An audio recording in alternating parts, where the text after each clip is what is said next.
Hi, and welcome back to another episode of Retail and Change, a CPI Thoughtcast series. I'm your host, Joseph Lohman, and I'm joined today by Shane Colvin, who is the head of store transformation for a company called Partner Tech. Correct. Welcome, Shane. Thanks for joining us. Pleasure. Tell me about you. I know you've been in the POS industry for a long time. Yes. You may not believe it, but over 30 years, right? Over 30 years now. I started in the industry as a technician, just like a lot of people, worked my way up into various positions with the company that I worked at. At one time, worked in service, worked in software design. At my last position, I was actually the president of the corporation, and then left there. I joined Partner Tech about 8 years ago now, and have held a couple of positions there, from a regional sales position and now into the head of the store transformation for the retail segment.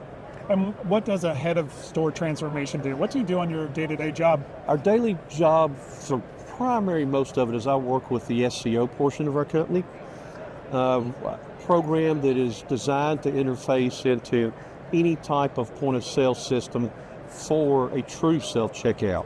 And there's a huge difference between a self-checkout and self-service. Self-checkout is usually where your customers are bringing a product, they're scanning the product or getting the product rang up, paying for it, and leaving with it. So you have a lot of things that you have to take into consideration from security and things of that nature as well. Okay. And Partner Tech, for those not familiar, how would you describe Partner Tech? What is it you guys do?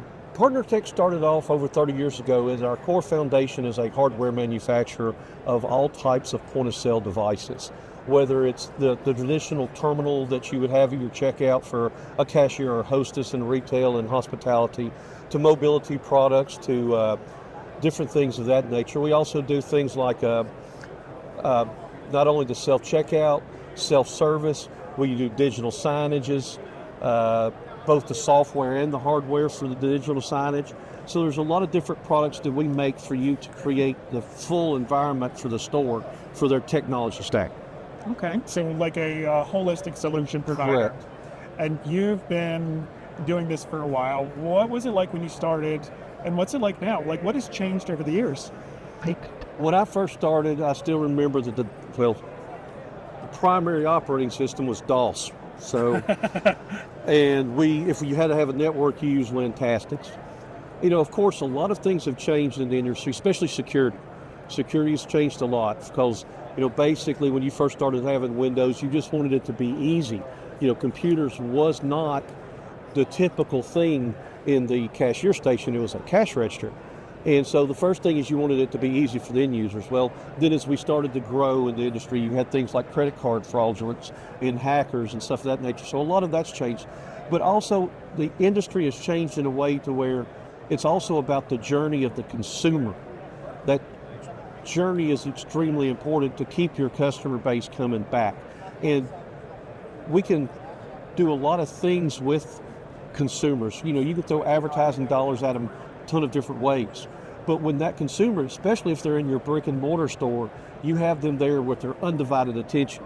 So how are you going to use the technology that you have to get that consumer to, one, buy more products while they're in your store, two, return to your store and be happy enough that they want to spread the news of shopping at your store for other consumers to come in there?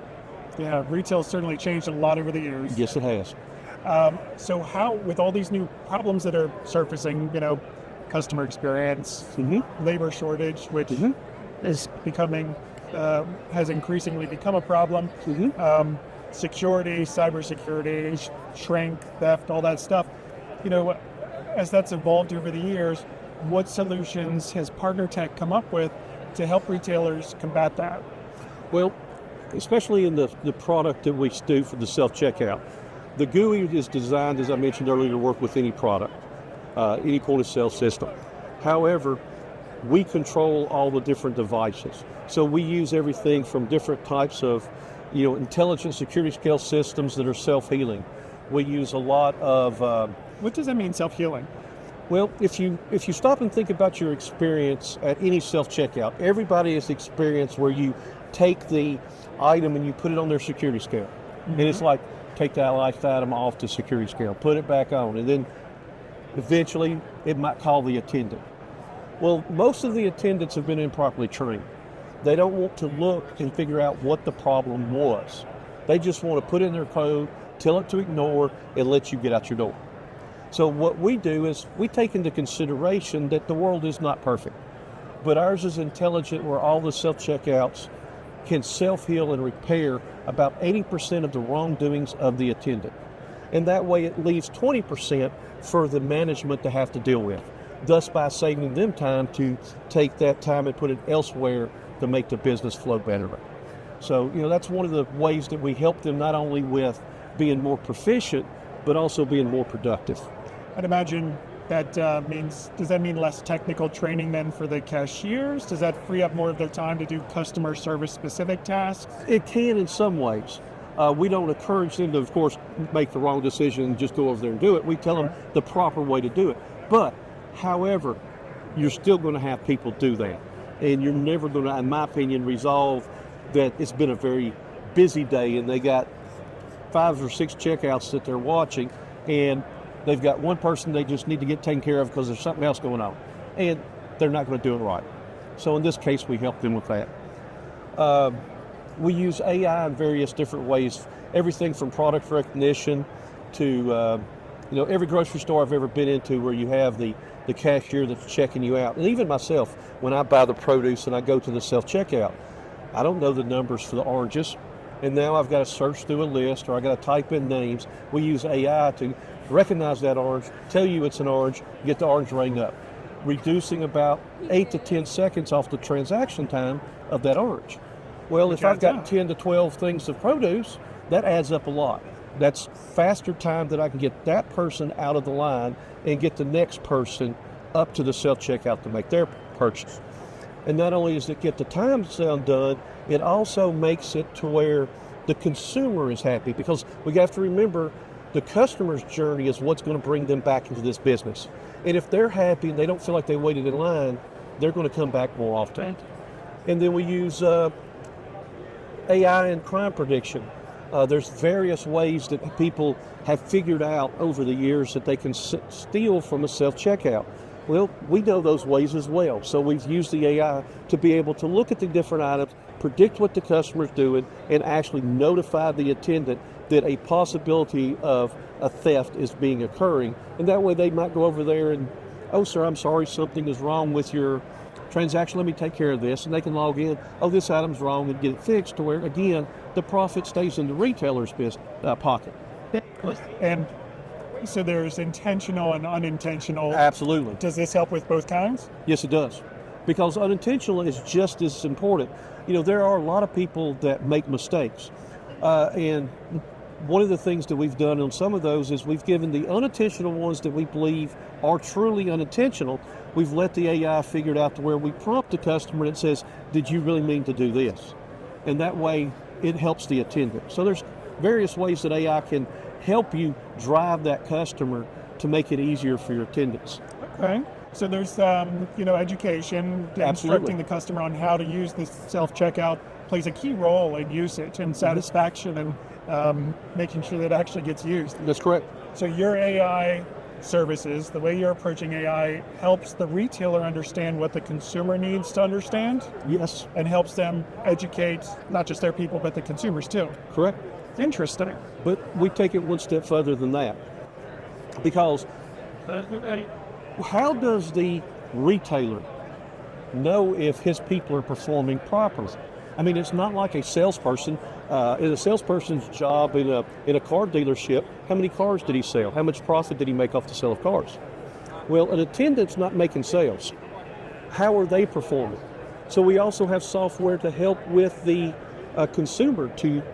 the retailer to know how is his attendants performing in the response to his customers, to help him make sure that they're doing their job properly. So you're also giving them performance indicators. Exactly. Where before it was mostly about how long was the line sitting out in the parking lot? Data and numbers, which are hard to interpret. Okay. I did. What else do you see coming from AI? There's a lot of potential here. I think there's a lot of exploration. Yes. Sounds like you and Partner Tech are doing a lot of, different things with AI. and I'm always curious to see what use cases come out of a new technology. Is there anything else you're looking at? Is there anything else you think might come of this? There's a fledgling lot of technology? stuff that's going to come out of it, in my opinion. In the self-checkout, we've had several things that were thought about, looked at. We're trying to, first of all, right now, figure out the feasibility of them, the cost factor of them, and to figure out, is it worth the retailer's investment? Because at Partner Tech, we believe in something that some of the existing Partner Tech employees first taught me when I came on. It's got to be a win-win-win situation. It's got to be a win for the end user, the grocery store. It's got to be a win for our VAR that helped them. It's got to be a win for us. And if everybody wins, it's a good business proposition, a good partnership. But when it's not, if I create a great product, but it's too expensive, the consumer doesn't want to purchase it, so it's no good for anybody. But if it's great, but it's too difficult to use, it's also a hard thing. So we look at all these things and weigh it in and try to determine what we can do for the best bang on the product, meaning what will really stick and help that consumer, what will help that retailer, and what kind of financial impact will it have on his business to be able to keep his profits in. Okay. So we are doing this recording here at NACS, the Yes. trade show in Las Vegas, in beginning of October 2024. You're exhibiting here. Yes. Tell me about what you're showing off this year. Well, this year we have our Alfred SCO, which is one of the ones that are specifically targeted for the self-checkout for the convenience store.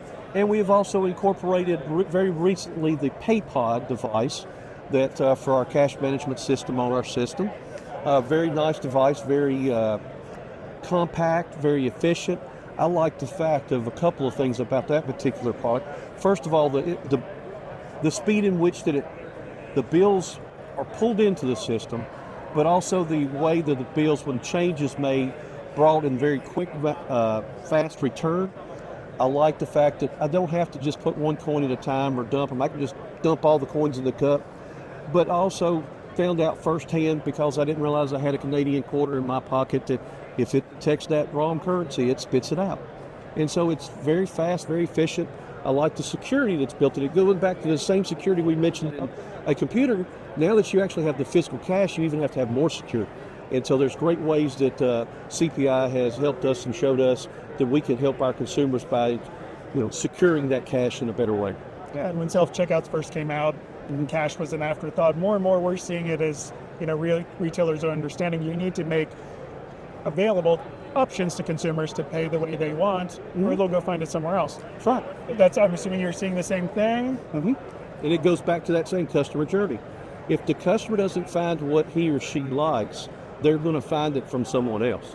So if they go to a store and the store's fine, but that particular person likes to pay with cash and they don't have that option, they're going to go to the next store and maybe that one does. I know that I'm a creature of habit, and if I don't like a store, I will not go in it.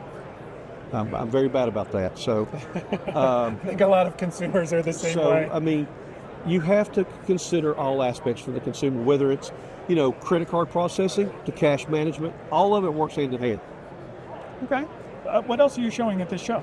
We also have an UPS 137, which is a floor stand for more self-service that is really designed for someone that's maybe placing an order at for pizza or something in a convenience store.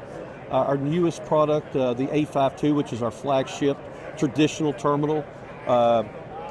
M10, which is a 10-inch mobility terminal that's designed for ruggedization, hot swappable batteries, built-in scanners, different ways that you can attach different brackets for credit cards and things of that nature. And so that's all in our booth. And you mentioned one of the things you're showing is really geared towards the C-store market. What makes that different from a regular self-checkout for a retail store? Well, if you go into, we have a belief that each particular store, we look at their numbers, how many people is going through their system, how many different cash and transactions and credit card transactions, and what target numbers we need to look at to figure out how many self-checkouts they need, how many of them need to have cash management, how many of them need to have whatever, but also the type. type is based upon a lot about basket size. So if I have a traditional grocery store, you think about something, they have a larger basket count. So I want something that most people are used to seeing at your larger brick and mortar stores. But when you go to a C-store, if you think about it, after I go in and I might grab a couple of cold drinks, maybe a bag of chips and a candy bar, so your basket count is somewhere between 3 to 8 items. And the self-checkout on the Alfred is perfect for that. It's smaller, it's compact, doesn't take up a lot of space. And the reason being I don't want to take up a lot of space is in the C-store, every little ounce is valuable for whether it's a lighter or for, some other small item. So it gives them the compactness, but also still gives them the same power of that big traditional self-checkout that everybody's used to. And are you seeing more success as you roll out, things specific to the convenience store industry? Are you seeing more interest in the regular traditional offerings? I see more interest in the smaller ones that we are offering them in the Alfred. Every once in a while, you'll see one that wants a mixture. Maybe they have 4 of our Alfred units and 1 of our Starling units. So I think that several of them depends. And it's just like everything else. You take what you need and you figure out what best works for that consumer, because not all stores are created the same. Yeah. And a lot of convenience stores are now, branching really heavily into the hot prepared foods. Mm-hmm.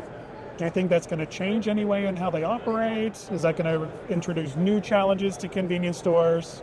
It will create new challenges because of the health regulations, but it also creates challenges at the point of sale. Mm-hmm. Because such as what? If I'm a traditional cashier, are you going to put a barcode on it and have your cashier pick up their food and turn up a box of pizza and scan it? Now you've messed up the product. You also don't want to handle their food. And this is where a lot of times, a lot of people will say, well, how are you going to do it self-checkout?